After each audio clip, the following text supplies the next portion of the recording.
Hi, my name is Raheem, and I'll be explaining how to draw the global circulation model.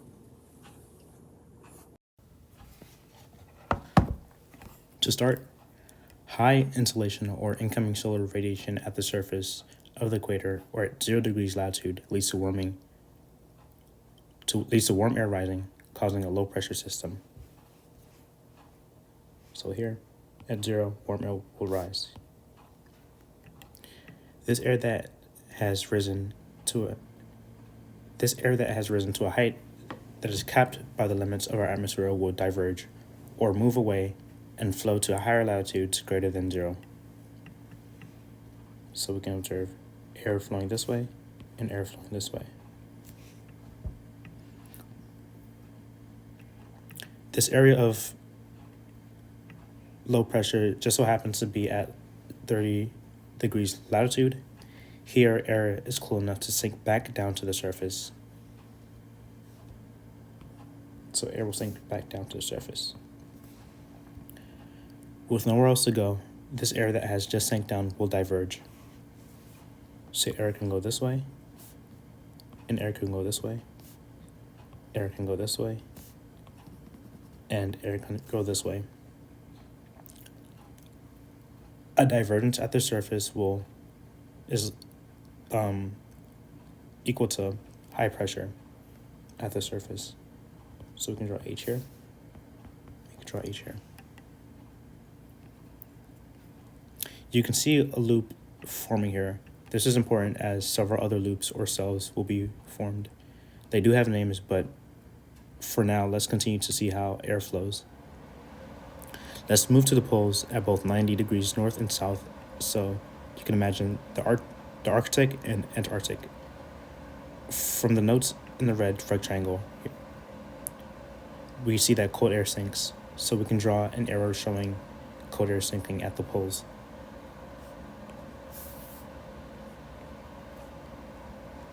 Again, in the red box, cold air's sinking is associated with high pressure at the surface, and high pressure leads to divergence or air spreading.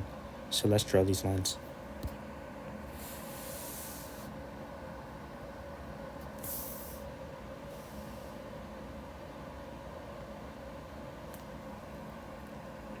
Coming back to 60 degrees latitude, we can observe the air is pointing towards each other. With nowhere else to go, the air converges and rises, so this is a low pressure at 60 degrees at the surface.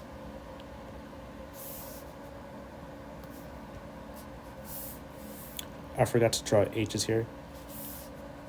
So there's high pressure at the polar.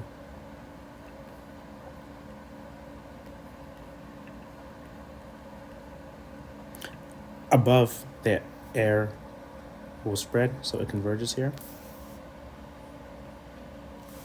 And with nowhere else to go, reaching the upper limits of the atmosphere, the air will diverge.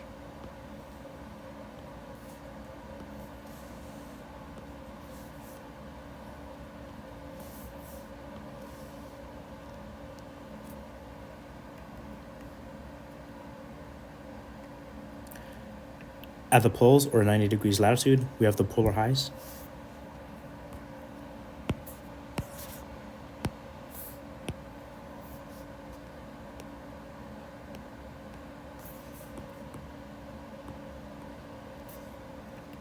At 60 degrees latitude, we have the subpolar lows.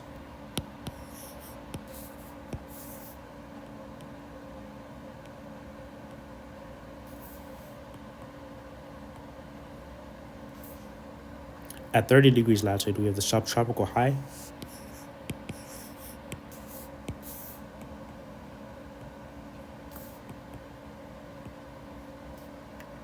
And at 0 degrees latitude, we have the equatorial low, otherwise known as the ITCZ.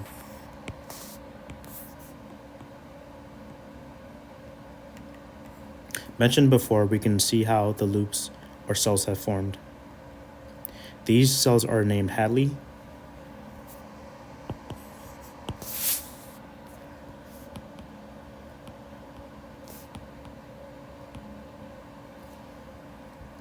Ferrel,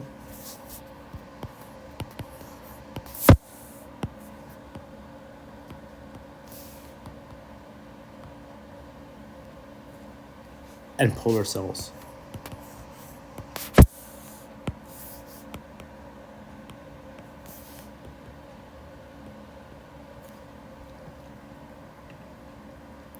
Now, let's draw the surface winds. Pressure gradient force tells us that pressure flows from high to low. This force is balanced by the spinning of the Earth, which creates a fake force called the Coriolis force.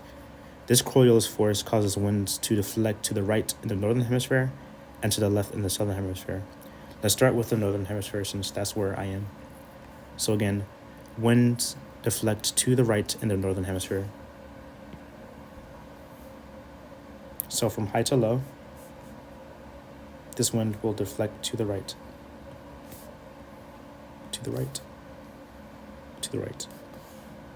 High to low, winds will deflect to the right, to the right, to the right, and to the right. And again, winds will deflect to the right, to the right, and to the right. Now let's do the southern hemisphere. Winds deflect to the left, so let's draw that for the southern hemisphere. To the left, to the left, to the left.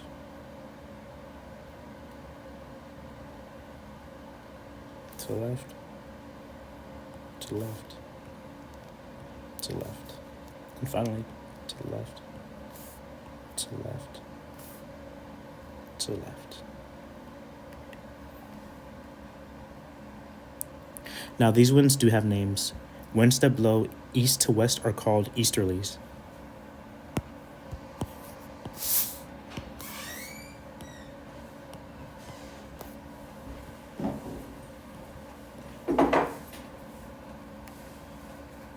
Winds that blow west to east are called westerlies.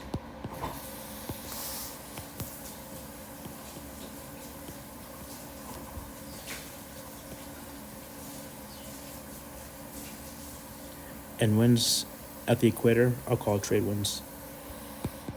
We have the northeast trade winds, and the southeasterly trade winds.